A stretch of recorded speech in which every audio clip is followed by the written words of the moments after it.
안녕하세요. 30대 후반의 여자입니다. 결혼한 지는 7년 차, 현재는 3살짜리 쌍둥이 딸을 키우고 있는 엄마랍니다. 계속 일을 하다가 아이들을 낳으면서 직장을 잠시 그만둔 상태지만 자격증이 있는 직업이라 얼마든지 재취업은 가능해서 일자리 걱정은 없는 편이에요. 저희 남편은 3남 1녀 중 둘째 아들이고요. 위로는 아주버님, 그리고 밑으로는 도련님과 아가씨가 쭉 있었습니다. 사남매인데 막내가 딸이어서 저희 아가씨는 정말 가족들의 예쁨을 많이 받고 자랐고, 제가 시집을 왔을 적에도 참 어리고 귀엽던 아가씨가 제 눈에도 정말 예뻐 보였어요. 반대로 위로 계시던 형님은 좀 많이 무뚝뚝하고 또 시어머니하고 사이가 안 좋아서 집안일이 있을 때 늘 뒷짐을 지곤 하셨습니다. 저희 시어머니가 형님과 아주버님이 결혼하실 적에 반대를 많이 하셔가지고 형님께서 시어머니를 향해 좋은 감정이 별로 없다고 해요. 그건 시어머니도 마찬가지셨고요. 결혼 초에는 서로 그냥 대면대면한 채로 싸움까지는 하지 않고서 어찌 잘 지내시는 듯 했지만 제가 시집을 오게 되면서 시어머니는 보란듯이 저를 더 좋아하는 듯이 차별을 시작하신 바람에 형님께서 기분이 많이 토라지셔서는 그때부터 시어머니와 대놓고 으르렁대기 시작했어요. 다행히 형님과 잘 지내고 싶어하는 저희 마음은 알아주셔서 저에게까지 으르렁대진 않았지만 형님은 정말로 시어머니와는 다신 안 봐도 될 사이인 마냥 집안 명절이나 큰일이 있을 때에 신경을 또 끊으셨답니다. 결혼하며 큰일들은 모두 형님이 알아서 시킬 것도 시키고 관리를 할 거라고 하셨는지라 저는 아무 긴장도 준비도 하지 않고서 시집을 갔던 것이었는데 졸지에 형님의 일탈로 제가 맏며느리 비슷한 일을 하게 되었죠. 맏며느리가 무조건 집안일을 책임져야 한다는 것은 절대 아니었지만 직장을 다니고 있던 저로서는 마음의 준비마저 해보지 못한 일이었는지라 긴장되고 스트레스가 쌓일 수밖에 없었습니다. 그러던 와중에 그나마 어린 아가씨가 제 옆에서 손을 거들어주며 도움을 많이 주어서 동지가 있다는 생각 하나로 즐겁게 버틸 수 있었어요. 그러던 중 제가 쌍둥이들을 출산하기 직전쯤 막내 도련님이 동수와 결혼을 하겠다며 집에 인사를 시키러 데려오더니 제가 출산을 하고서 반년 정도 지났을 때에 동수와 결혼을 하셨어요. 저희 도련님은 작은 중소기업을 다니는 직장인인데 동서는 당시 쇼핑몰 PT 모델 같은 것을 하는 사람이었다고 했어요. 결혼을 하면서는 그만둔 건지 자신의 직업을 과거형으로 밝혔고요. 모델 같은 걸 하는 사람이 주변에 하나도 없어서 저로서는 너무 신기했습니다. 진짜로 마르고 얼굴도 주먹만한 것이 참 여리여리하고 예쁘더라고요. 제 동서로 이렇게 예쁜 사람이 찾아와 주니 괜히 반갑고 친해져 보고 싶기도 했고요. 예뻐서라기보단 이제 다 같이 가족이 되었으니 같은 며느리로서 내가 동서에게 기댈 수 있는 좋은 시댁 사람이 되어주고 싶은 마음이 컸어요. 저는 처음 시집와서 아가씨가 많이 의지가 되었었기 때문에 동서에겐 저도 아가씨 같은 존재가 되어주고 싶었던 선의의 마음이었습니다. 하지만 3년 전 시집을 온 동서와는 지금껏 제가 단 한 번도 말을 편하게 나눠보거나 친하게 지낼 수가 없었어요. 평소 인간관계, 대인관계에서 절대로 모자란 게 있는 편도 아니었고 오히려 활발하고 성격 좋다는 소리를 잘 듣고 살았던 저였는데 동서하고만큼은 정말 친해지기가 힘들더라고요. 그리고 무엇보다 동서랑은 정말로 친해질래야 친하게 지낼 수가 없었습니다. 동서가 결혼하고 찾아온 첫 명절이 바로 추석이었습니다. 명절 전에 형님이 제게 전화를 해서는 이제 막내 동서도 들어왔고 시집 안 간 아가씨까지 해서 집안에 여자가 셋이나 있는데 나는 명절에 안 가도 되겠지? 너 들어왔을 때도 나랑 비교하는 거 신경질나 죽겠었는데 예쁜 막내 며느리가 들어왔다고 하니 얼마나 나를 더 비교하지 못해 안달이시겠어. 동서가 수고 좀 해줘. 라고 연락이 왔어요. 미안하다면 시댁 가는 길에 휴게소에서 뭐라도 사 먹으라고 돈 20만 원을 제 계좌로 보내주기까지 하면서 말이죠. 올해도 결국 이렇게 형님의 도움을 받지 못한 채 명절을 보내야 하는구나 싶었지만 맨입으로 모른 척하지 않고서 용돈까지 챙겨주시는 형님이 고마웠습니다. 오죽 시댁이 싫었으면 저한테 돈까지 보내주면서 자신은 가기 싫다는 것을 대놓고 했을까 싶었어요. 그래서 별말 않고 시댁에 갔는데 그런데 서방님이 혼자만 시댁에 왔더라고요. 동서는 온데간데 없이 말입니다. 온 가족들이 새댁을 보러 고대를 하고 있었는데 무작정 말없이 명절에 찾아오지 않는 동서에 대해서 궁금해하던 중 서방님이 다소 충격적인 소식을 전해줬어요. 동서가 글쎄 몸에 마비 증상이 찾아와 시댁에 오지를 못하게 되었다는 겁니다. 그 소식에 시어머니는 듣자마자 뒷목을 잡으시며 지금은? 지금 몸은 괜찮냐? 병원은 갔냐? 어떻게 큰일은 아니지? 라고 엄청 걱정을 하면서 어쩔 줄을 몰라 하셨고 시아버지부터 시작해서 모두가 다 근심 가득한 표정으로 막내 서방님을 바라봤습니다. 그러자 서방님도 한숨을 푹 쉬면서 나도 마비 증상 있는 사람은 처음 봐서 진짜 시겁했는데 다행히 누워서 진정을 하면 괜찮아진다고 하더라고. 전에도 이런 일을 몇 번 겪었었나 봐. 라고 말을 했어요. 서방님도 와이프의 갑작스런 병증에 많이 놀란 눈치였습니다.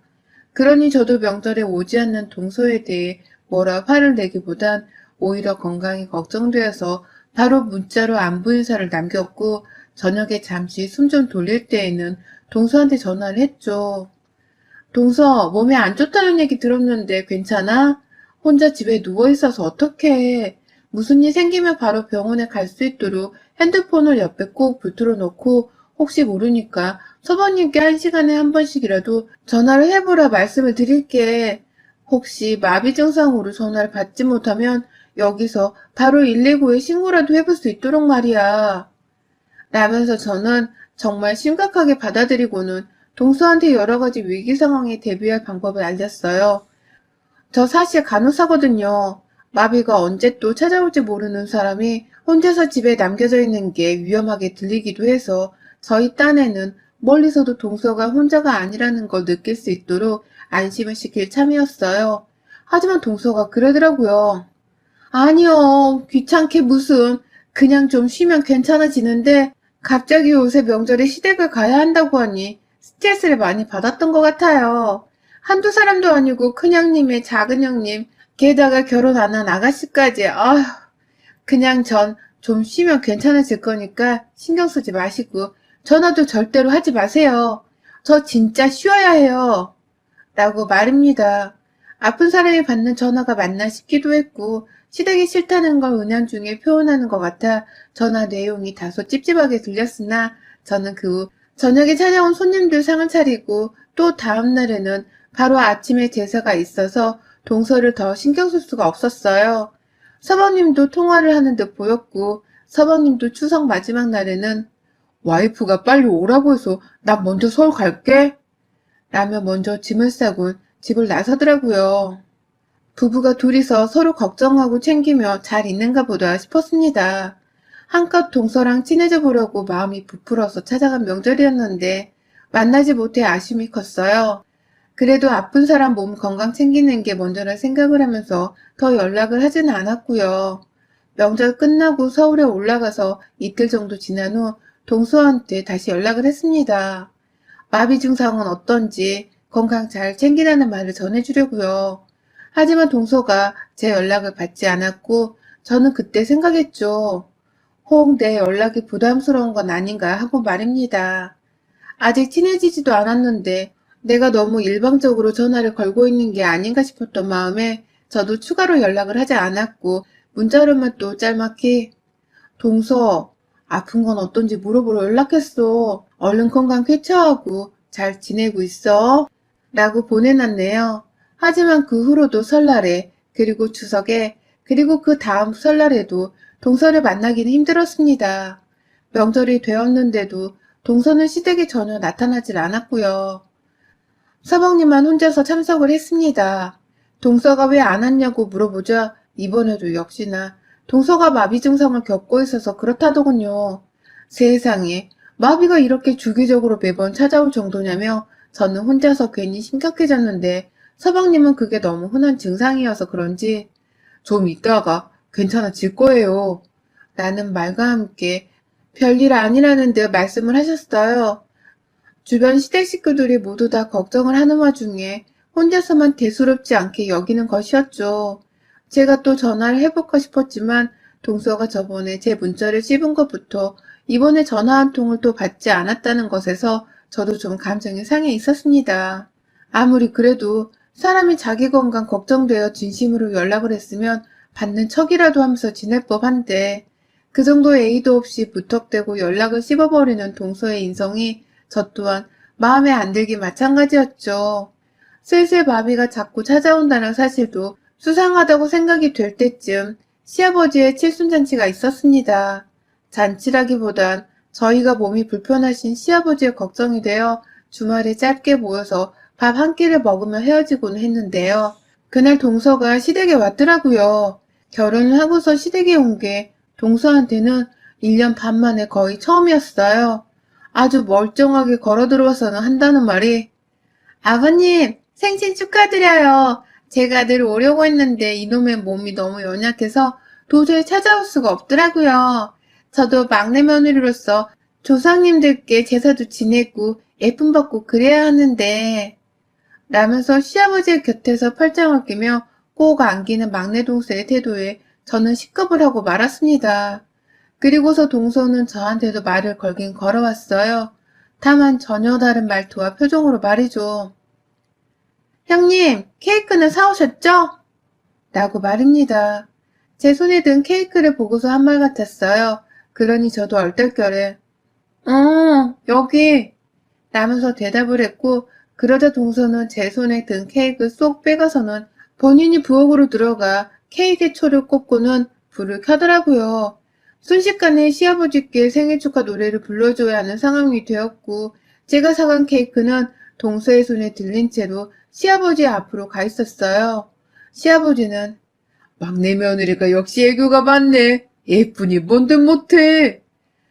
라면서 동서의 손이 케이크에 촛불을 끄셨고 아주버님과 서방님 그리고 저희 남편까지도 우르르 박수를 치면서 동서에게 센스가 라며 엄지를 치켜 세웠어요. 전 졸지에 제 돈 쓰고 케이크 사가 놓고선 뒤에서 지들끼리 즐거워하는 시댁 식구들을 보고 있어야 했고 저희 딸아이는 노랫소리에 보채는 바람에 달래주느라 뒷방 신세로 전락을 해버렸습니다. 그 사이에 아가씨도 뭔가 찜찜함을 느낀 건지 저 언니 아픈 사람 맞아요? 라면서 저를 도와 아이들을 봐주겠다며 방 안으로 들어왔고 역시나 생일날 참석을 하지 않은 형님은 그 와중에도 깜깜 무소식이었죠.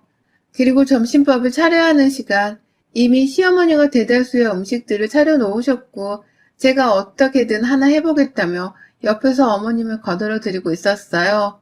안 그럼 그 노인네 혼자서 오만 식구들 상을 다 차려놓아야 했으니까요.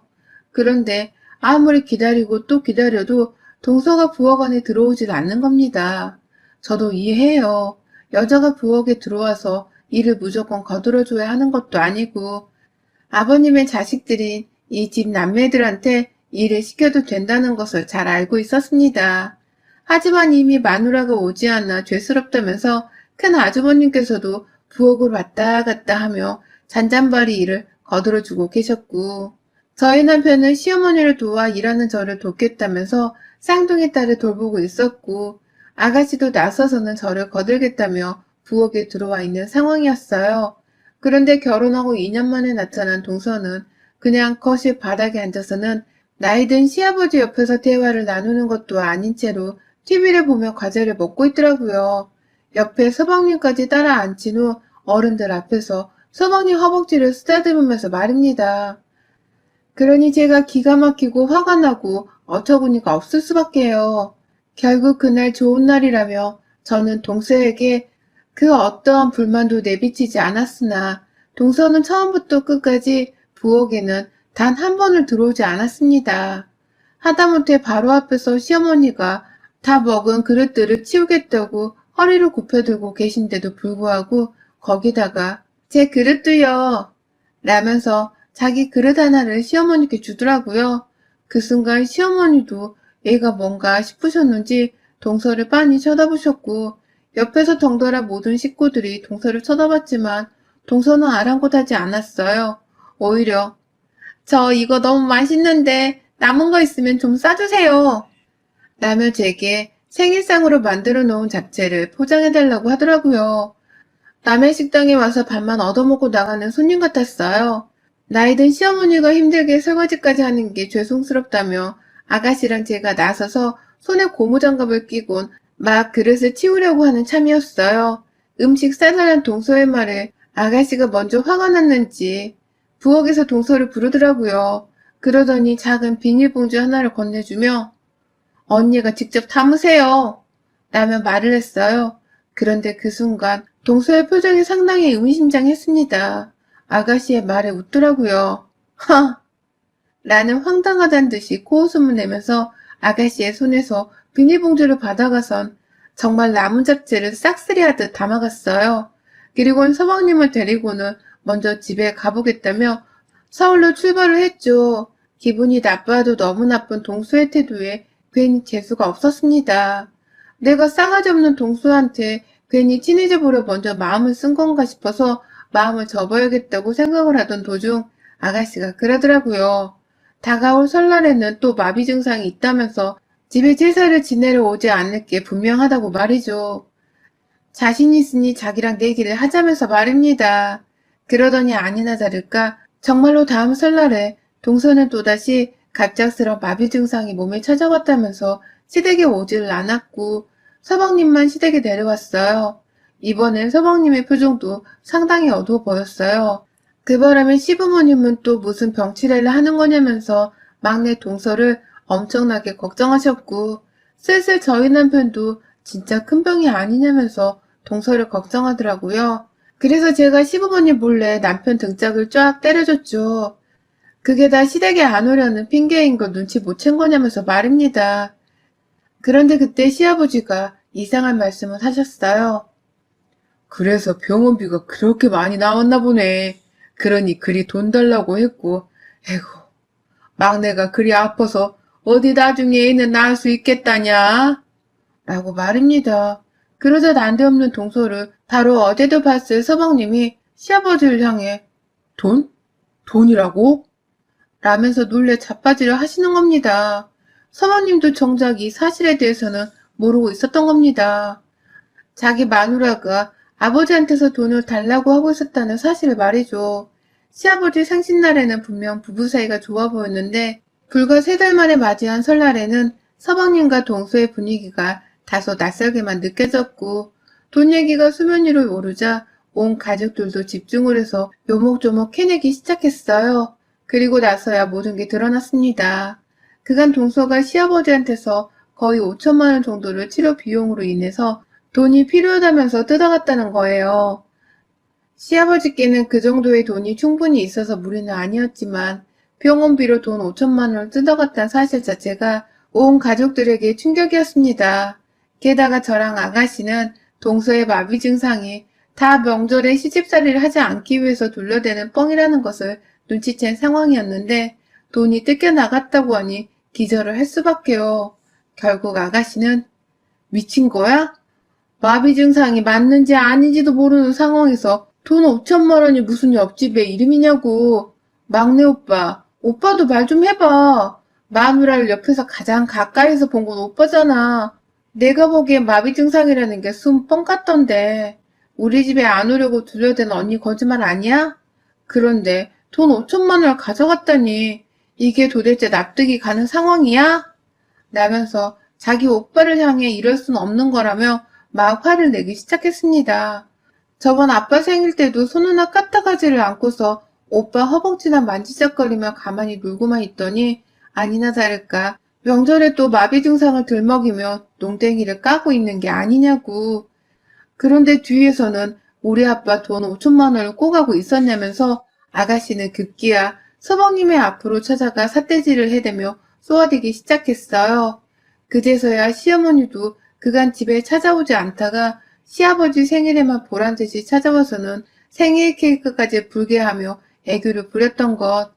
그리고 시아버지 옆에서 꼭 붙어 앉아서는 내내 놀고 있었던 것이 다 그놈의 돈을 꼬기 위해 시아버지한테 잘 보이려고 그런 게 아니었냐면서 화를 내기 시작했어요. 점점 끓어오르다가 확 폭발을 하는 화산 마냥 시어머니가 딱 그렇게 뚜껑이 열려서는 서방님을 향해 이씨 찍고 하라고 혼을 내기 시작하셨죠. 막내 아들이라서 둘째인 저희 남편이나 아주버님보다도 훨 편하고 친근하게 대하며 아끼시던 시어머니셨는데 졸지에 부모를 기만한 자식이라면서 아주 홍군형을 내주겠다는 표정으로 서방님을 닥달하셨습니다. 그 바람에 서방님 자신도 뭐가 뭔지를 잘 모르겠다며 한참 고개를 숙이고 있다 말하더라고요. 나도 당연히 마비 증상 있는 줄 알았어. 명절 전만 되면 손을 갑자기 막 떨고 자다가 다리를 막 떨고 그래서 분명 마비가 맞다고 생각해서 집에서 쉬라고 내버려 둔 것이었는데 이상하게 나도 기분이 찜찜하더라고. 밖에서 일도 안 하는데 명품 가방을 떡하니 사오질 않나. 명품관에서 쇼핑을 하질 않나. 내 월급은 그 정도로 커버해줄 수가 없는데 어디서 그렇게 돈이 나오나 싶어서 설마 전에 하던 일을 또 하는 건가 라면서 말을 하다가 갑자기 말실수를 했다는 듯이 입을 꾹 막아버렸어요. 눈빛이 아차차라고 하면서 어쩔 줄을 몰라 하고 있었고요. 전에 하던 일? 라면서 아가씨가 서방님의 말을 놓칠세라 바로 반문을 했습니다. 전에 하던 일이 뭐였는데? 피팅 모델을 했다고 하지 않았어? 라면서 물어보는 아가씨의 말에 저도 질세를 합세를 했어요.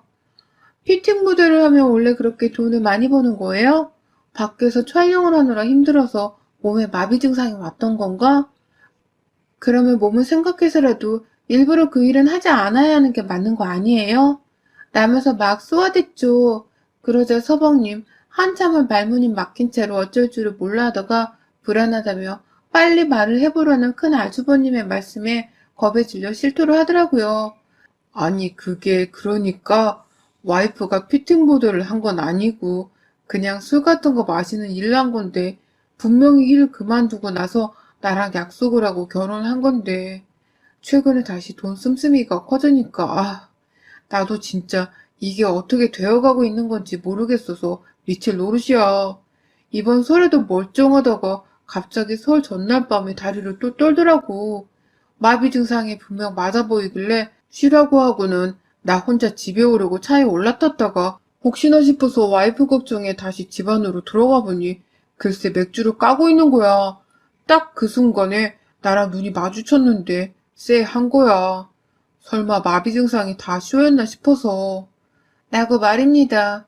세상에 보통 내기 여자가 아닌 줄은 알았지만 술집에서 일하는 여자였다니. 서방님이 둘러대면서 술 같은 거 마시는 일이라고 표현을 하긴 하셨지만 저와 아가씨 그리고 남편과 아주버님은 단번에 눈치를 챘습니다. 동서가 술집에서 일하는 술집년이라는 것을 말입니다. 어쩐지 어른들 앞에서 서방님 허벅지를 쓰다듬는 스키를 시전할 때부터 스킨십의 보통 내기는 아닌가 보다 싶었습니다. 내가 사간 케이크를 뺏어다가 시아버지 앞에서 눈웃음을 살살 지으며 축하 노래를 부를 때에도 저거 정말 보통 여우가 아니다 싶었습니다.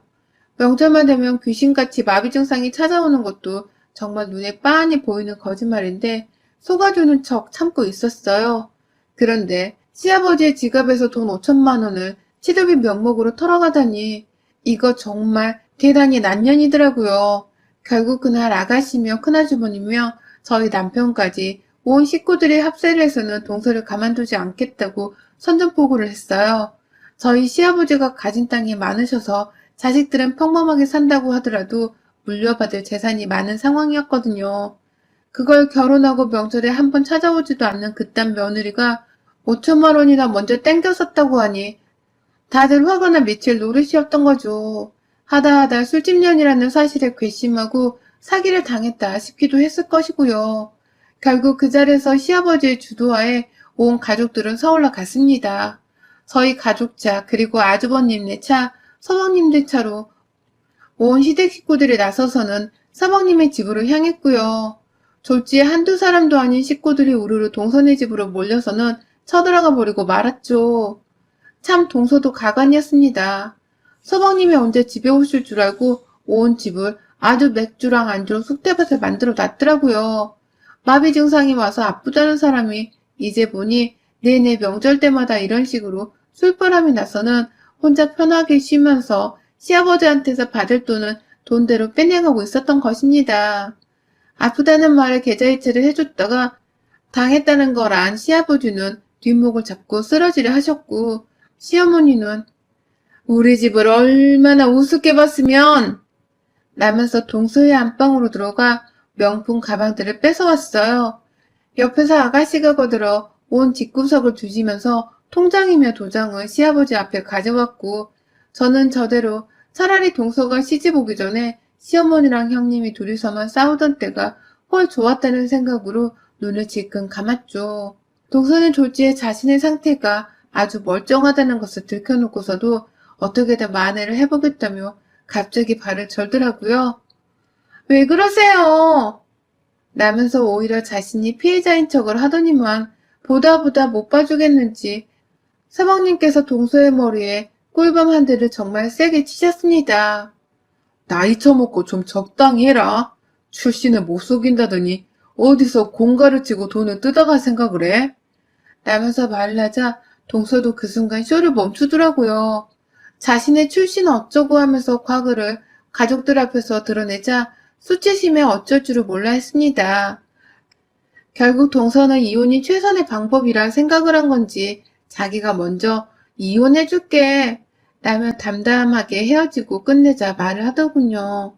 그 순간 온 가족들은 누구 마음대로 이혼을 해? 라며 동서의 말에 맞받아 쳤습니다. 사기죄로 당장 고소를 하고서는 빌려간 돈을 다 갚아내기 전까지는 절대로 네 맘대로 순순히 이혼을 못 해준다며 시어머니를 포함해서 이번에 저까지 나서서 합세를 하며 인정머리 없는 동서를 비난했어요. 저희 남편은 이미 자기 아는 선배가 변호사라면서 전화를 걸어 현 상황을 이실직고하기 시작했고, 그제서야 동서는 가방 팔고 가진 거 다 팔면 돈 5천만 원을 금방 만들 수 있는데 무슨 고소해요. 라며 어떻게든 고소까지는 가지 말자면서 불쌍한 모습을 보이려 하더라고요. 눈에 눈물 가득 보이기 시작한 채로 지 남편은 어떻게든 꼬셔보겠다며 서방님 옆에서 갖은 아행을 다 떴는데 그 모습에 저는 그만 구역질이 나와 버렸네요. 저런 저렴한 예인 줄도 모르고 난 진짜 마비가 온 줄 알고 연락도 하고 걱정되는 마음이 안부도 자주 물었네. 내가 바보 같았어. 여보, 제대로 고소 준비하고 저런 애들은 아주 단단히 혼을 내줘. 또 남의 귀한 아들한테 들러붙어서 집안에 풍비박살 낼 줄 어떻게 알아. 우리 집을 끝으로 더는 피해자가 나오지 않도록 제대로 혼을 내자고. 라며 남편에게 단단히 일렀습니다. 그러자 남은 가족들도 제 말을 옳다면서 남편에게 변호사랑 얘기를 잘 하라며 수시로 한마디를 내뱉었고요. 그러다 결국 동서는 저희 집 사람들에게 고소를 당하며 위자료 소송과 이혼 소송까지 걸렸고요. 소송이 제법 여러 개여서 시간이 좀 걸리긴 했지만 한 달 전쯤 모든 소송이 끝이 났습니다. 동서는 시아버지로부터 가져간 돈 5천만 원에 서방님과의 결혼 파탄 책임을 물어 위자료까지 더해서는 6천만 원을 토해내고 완전히 서방님과는 서류상으로도 남남이 되어 저희 집이랑도 인연을 끝냈어요. 정말 즐기고도 즐길 소송이었고 겨우 돈 1,000만 원을 위자료라 물어내곤 멀쩡한 남자를 이혼남으로 만든 동서가 너무 원망스러웠지만 술집 여자인 거 뻔히 알면서 데리고 살겠다 결혼한 서방님도 제 눈엔 솔직히 똑같아 보였습니다. 자업자득의 결과라 생각을 하며 서방님이 스스로 깨우친 것이 많았기를 바라봤죠. 시아버지도 빌려간 돈을 되돌려받는 것만으로도 이제 다 괜찮다며 서방님께는 여자 좀 똑바로 보고 사겨라 라는 말을 하며 제대로 혼을 내셨고요. 졸지에 시어머니는 큰며느리가 엄청나게 착하고 좋은 며느리였다는 것을 동서를 보며 깨우치셨는지 먼저 연락을 하셔서는 형님께 명절에 찾아와라, 생일날에도 다 같이 만나자 라고 하면서 친해져 볼 시도를 하고 계시는 중이랍니다. 졸지에 저는 그 사이에서 굳건한 제자리를 지킨 믿음직스러운 최강 며느리가 되었고요. 이것 참 좋다고 해야 할지 별로라 해야 할지는 모르겠으나 집안에 사람 하나가 잘 들어오면 어떤 일이 벌어질 수 있는지를 이번에 제대로 보고 겪으며 깨우쳤답니다. 마비 증상 그거 아무나 쉽사리 아무 때나 겪는 게 절대 아니라는 거 이번 기회에 혹시 모르니 다른 시어머니들도 꼭 알고 계시길요. 여러분의 생각은 댓글로 남겨주세요. 오늘도 시청해주셔서 정말 감사합니다.